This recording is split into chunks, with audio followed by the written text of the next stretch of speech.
You have the right to remain silent. Okay, you're good. All right, we'll rock and roll. Thank you, Frank. Thank you. Everybody good? Okay. I think everyone knows each other, but just for the sake of formality and so we feel a little more comfortable in the room, why don't we introduce one another? I would have sat in the back of the room. Okay, we can start from the back. I'm new to him. Well, my name is Yanira Dean, and I have been doing real estate since 2006. But I came to the training. I want to pick up some more rules from the big boss here. So, you know, sometimes we have some challenges, so I'm trying to learn from the big boss here. Oh, boy, thank you. My name's Annette Bingham. I've had my license since August 28th. So I'm just trying to learn everything I can. Great, good. I'm Stacy Laharsa. I've had my license since January, been in the office since January, and myself too. I'm just here to learn as much as I can. Great. I'm Carrie Wall, and I've had my license since sometime in September. I can't even remember now. And I'm just trying to take in as much as I can and meet as many people as I can. And everybody's been great. Thank you. Go ahead. Go ahead, Chrissy. Oh. I'm Christy Griffin, and I've had my license, and I've been with RE/MAX since July 1st. Oh, and I want to be here to make sure that I get paid, so I'm going to be here. And I'm Marcia Soderberg, licensed in June and joined this agency in June. Been hanging around since about January though. Great. And just like everyone else, just want to learn and become committed to mastery. Great. Thank you. And I'm Raul Georgi. I'm the broker here. Been with RE/MAX since 2007. Doing real estate since '99. And not a day goes by that I don't learn something new. And this is a great business to be in because just when you think you got to figure it out, somebody else comes around and challenges you on what you know. But it's, thank you for being here today because are you a little warm? I'm always a little warm. So You will need to turn it. by me. Do we need to turn it down a little bit, or is everybody comfortable? It's just, okay. Okay. Thank you, Val. I'm usually the one that is hot in the room and end up freezing everybody. So this morning we're going to take this residential real estate listing agreement exclusive right to sell thing, which is basically we know it as a listing agreement. And by the way, this does not give you any assurance that you're going to make money. This only gives you assurances that you're going to spend money. Okay, so, but this is a very essential part of the business because without listings, we wouldn't have a profession, right? It takes a listing for us to get engaged. So this is the very first step. Whether you get the listing or someone else gets the listing, this gives you an opportunity to do business. And so what I'd like to do, since we only have 6 people in the room, I'd like to keep this one pretty informal. It will work out better for you. I don't want any of you to have any hesitation to stop me and ask any questions about any part of the process. I have to say that in my experience doing real estate, I've come to learn that I should not wait until I'm sitting in front of a client with a listing agreement to share some things with them that are going to be very pertinent to the relationship.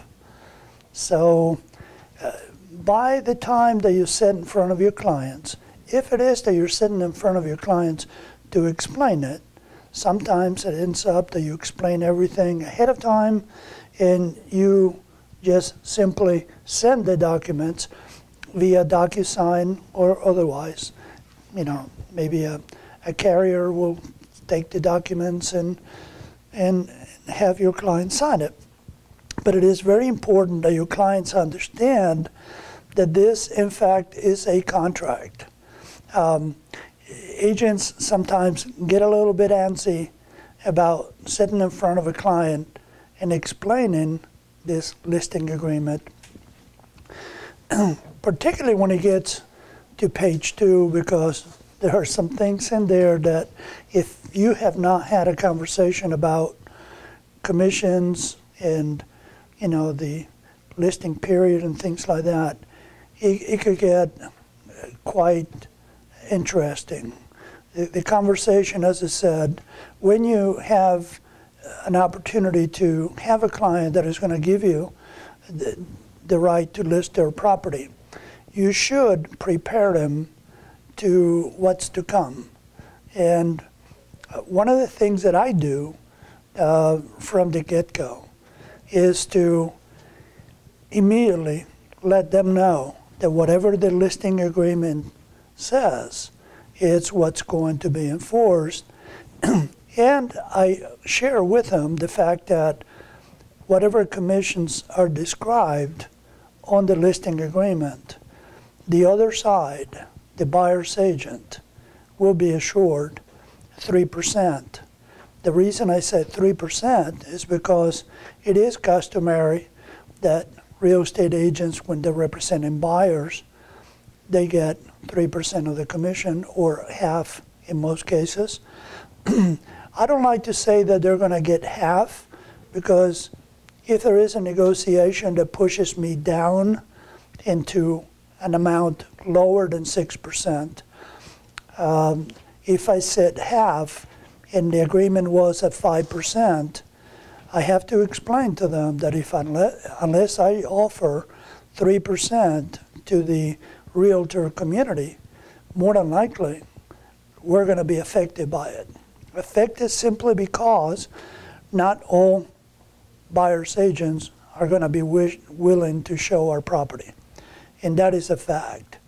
I know that there are hundreds of agents out there, if not thousands, that the very first thing they look at is the commission rate that is being offered and bonus. In fact, I will share with you that there are some agents, and I'm not saying that it's ethical, but they do it, that one of the first places to look at is the bonus round.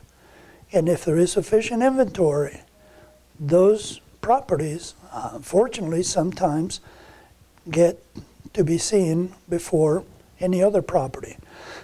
So I try to explain those things ahead of time so you have a little bit of context as to what's to come here.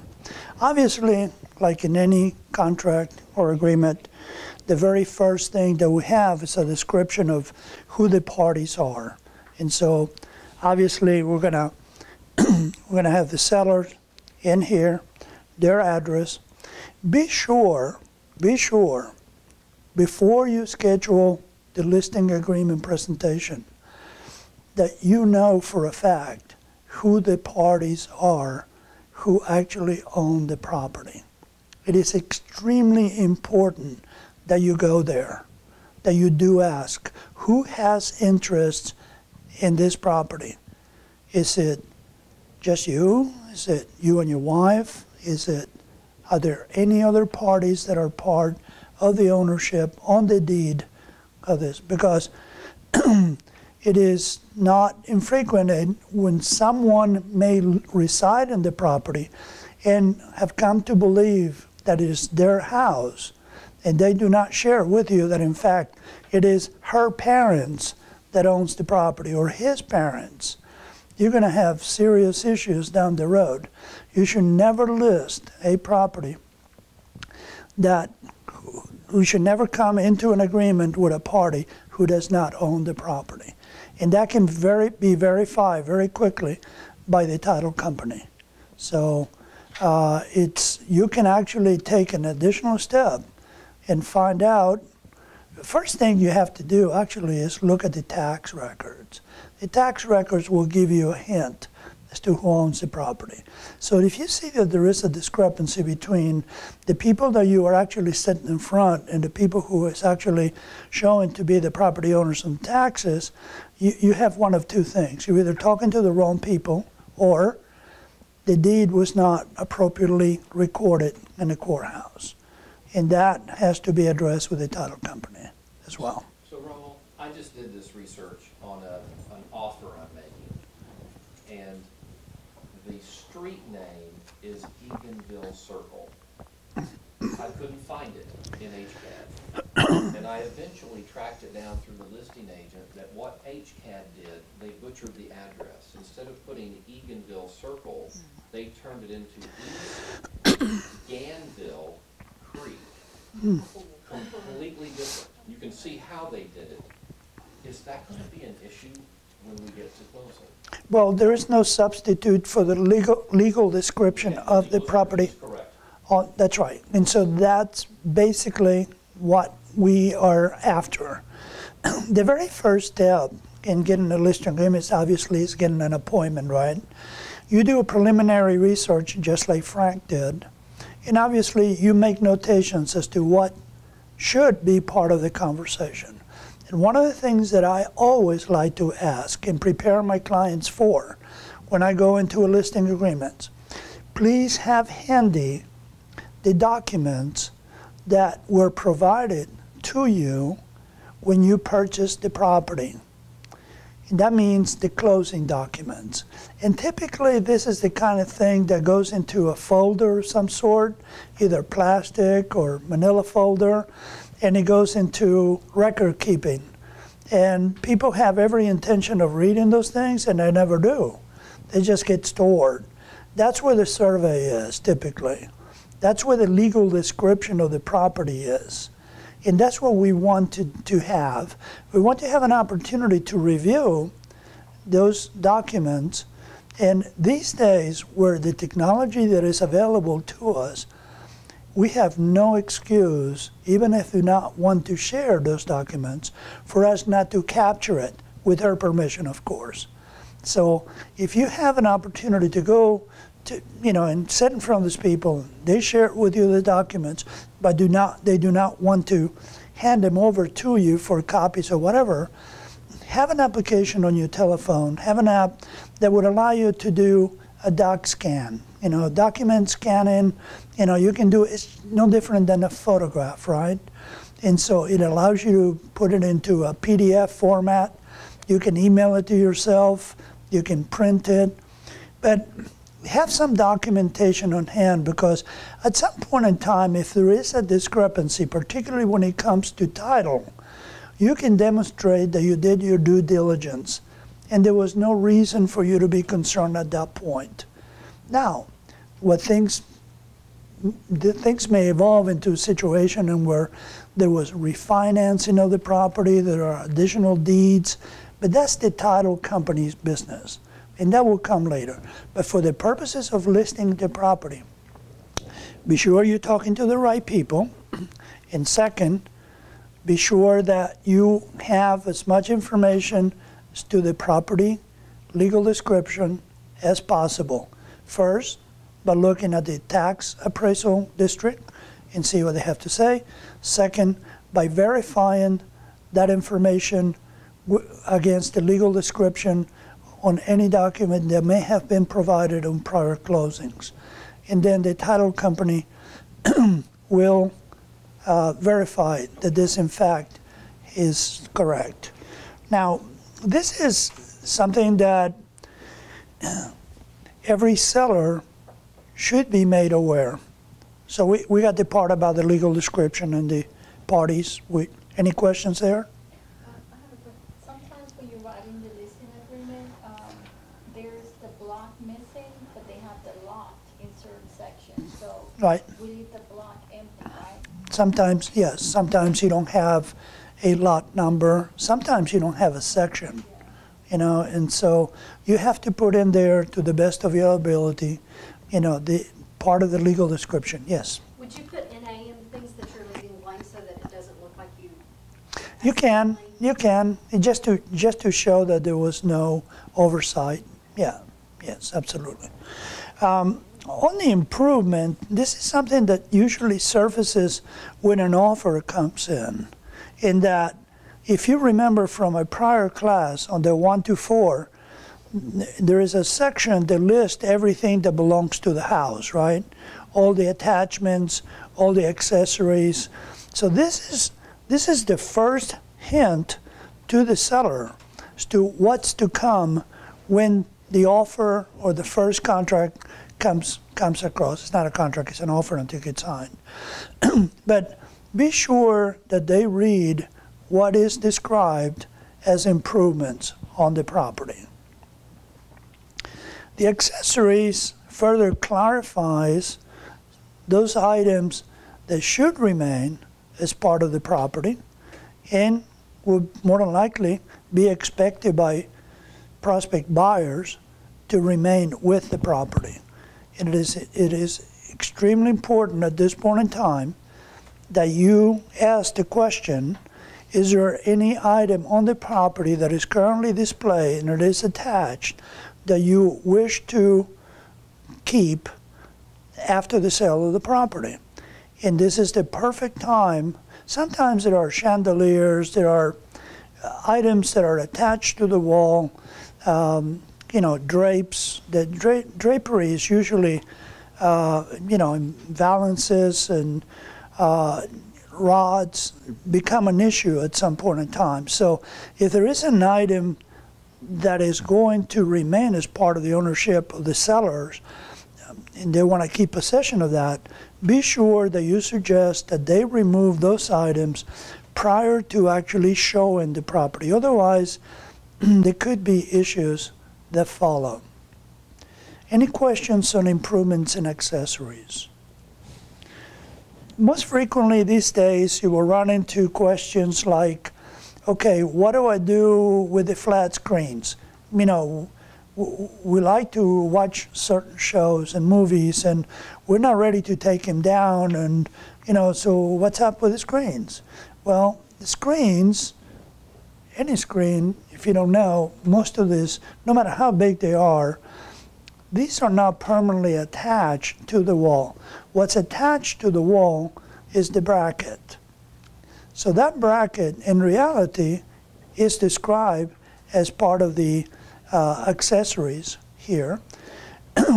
What I would recommend is that you prepare your seller at this point that they most likely will have to either remove the brackets and repaint that area, that wall usually, because you cannot paint a small part of a wall. Usually you commit to paint the entire place, unless there is brick or something like that. In that case, you have to address the item, the holes that are going to be left on the structure. So prepare them at that point in time that, yes, you're welcome to take the big screen and the brackets, but make sure that you leave it in the condition as you would expect to receive the property if you were purchasing it. That way you don't have a big discussion towards the end, usually 2 days or a day before closing, when the buyer's agent does the walkthrough and goes, wait a minute, this is not what we expected. You either leave the bracket and have that communication with the buyer's agents. Sometimes these brackets are universal, and if they have a 50-inch TV and a family room, more than likely the buyers are going to be replacing that screen with another one similar to it. Ask the buyers, do you wish our clients, the sellers, to leave the bracket in place? And sometimes they will say yes. Yes, go ahead and leave it. Our clients will be putting another screen in its place.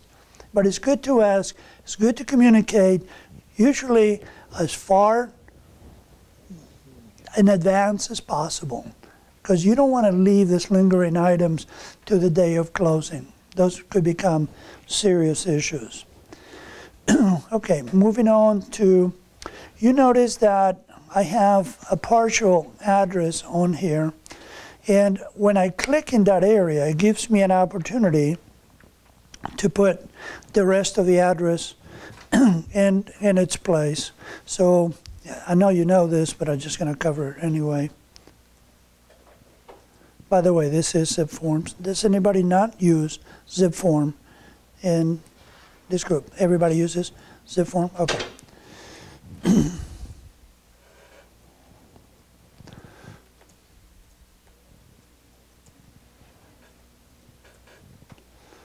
So once we click on here, we'll see that every page now will have, every subsequent page will have that address on there.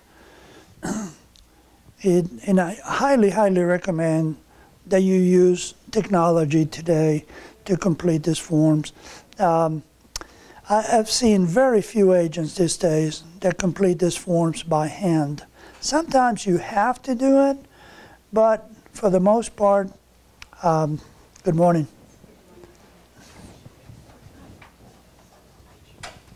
We have a guest. This is Sheepy. Good morning. Good morning. Contemplating a career in real estate. I invited her to come see the dark side. You have some room available.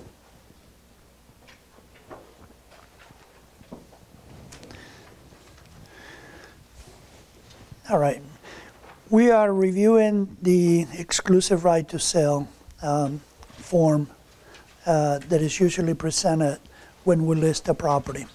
So we just got through with page 1, actually, in where the parties are listed, the brokerage, then the property address, and what's included typically when the house is listed on the market.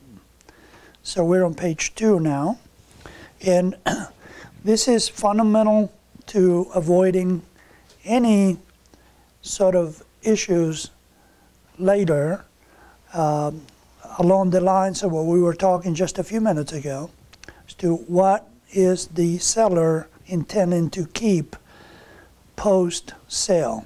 So those exclusions, we have a form in the office, I'm sure you're familiar with it, and where we list those items that are not going to be forming part of the sale. And this is typically when we exclude large television screens, pottery, any draperies or valances that may be displayed. Remember, I highly recommend that those items be removed before we actually show the property, but in some cases you will not have it your way. Sometimes sellers wish to keep the property as is, as is at that point in time until it closes, and then at that moment they will remove those items. But it is very important, this form that I am talking about is an in-house form, but it lists all of the items that are actually form part of a household. And in that form, that's a way for you to clarify what's being kept as part of the property once the new buyers take ownership, or what's to be removed by the sellers before the property actually closes. This allows you an opportunity towards the end to make it very clear, not just to the buyers and the buyer's agent, but also to the sellers. If there is any sort of disagreement, you have already clarified it way ahead of time, usually when we take the listing. Now, the listing price is something that is obviously the responsibility of the seller agreeing to. You can have your opinions, you may make recommendations. By now, hopefully, you will have demonstrated what the comps in the areas are like. You will have demonstrated what the absorption rate is in the area. Absorption rate meaning that the rate in which properties are being sold in that particular area.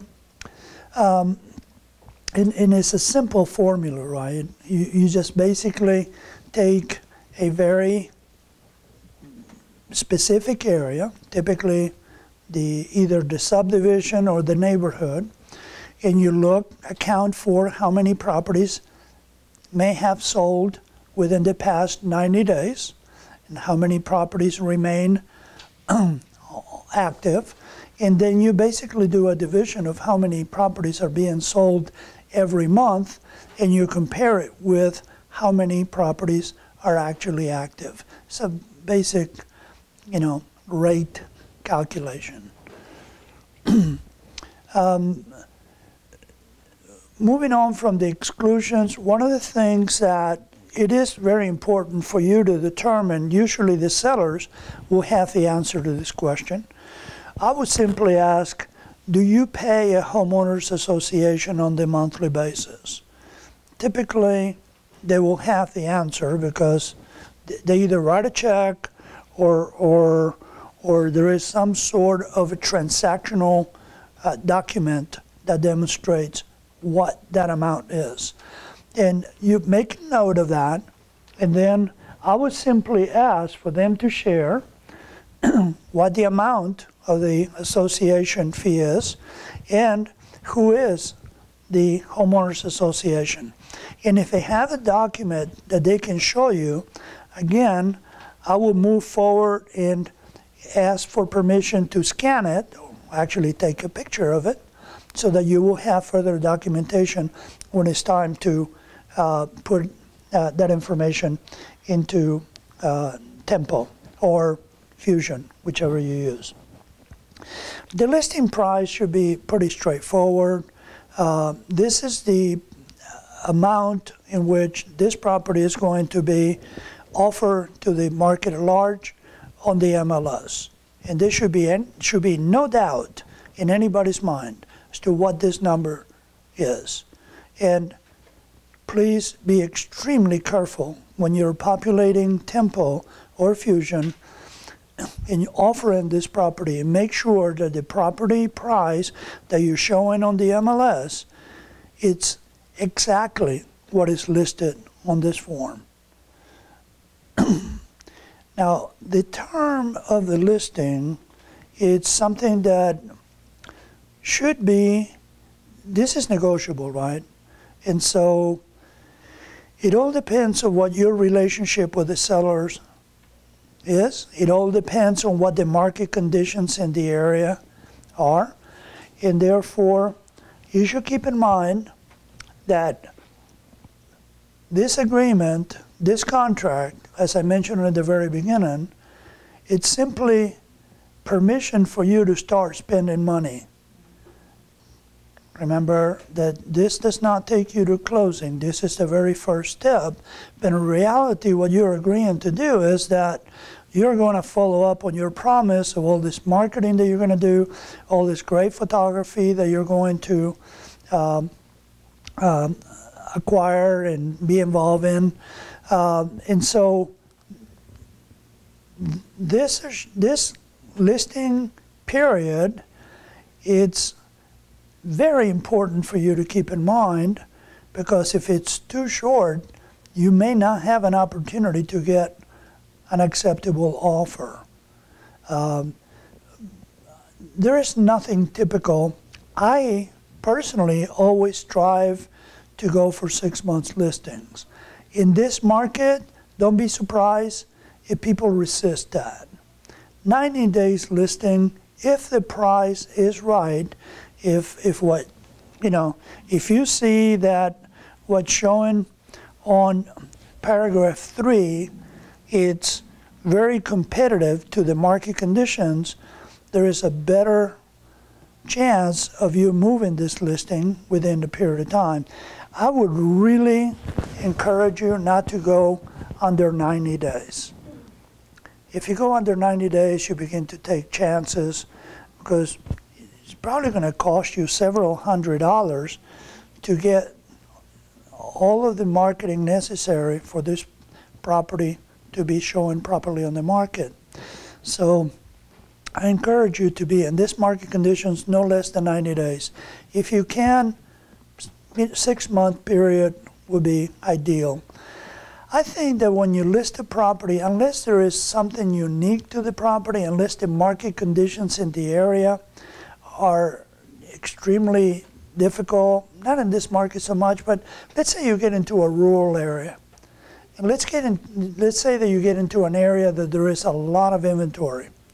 In that situation, yes, I will demonstrate to the sellers that at this price point that you're asking me to help you sell your property, is going to be very difficult for me to accomplish that in a short period of time. So therefore, let's agree that I'm going to be listing your property for a year, and hopefully it will sell within the first few months. You know, if we were to agree that the price is going to be considerably lower, maybe we can make it a little bit shorter. But use that as leverage in your conversation. The listing period goes hand in hand with the item on paragraph 3, which is the pricing. The higher the listing price, the longer the listing period. Any questions on that? Okay. Moving on to paragraph 5. This is a negotiable item, and I want you to remember that. There are no set fees.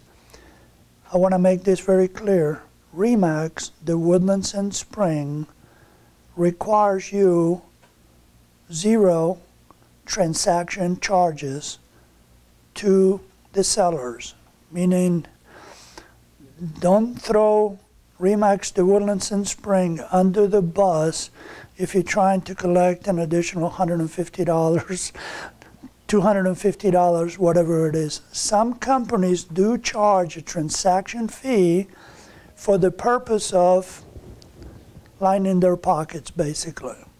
The agent doesn't get it, corporate does. We at RE/MAX, the Woodlands and Spring, have no such requirement. If you want to charge an additional fee above the listing agreed commission, 6% or whatever the number is, be sure that you provide specific service for that. And that's where you will put it on number 2. There have been situations in where I have charged an item in number 2.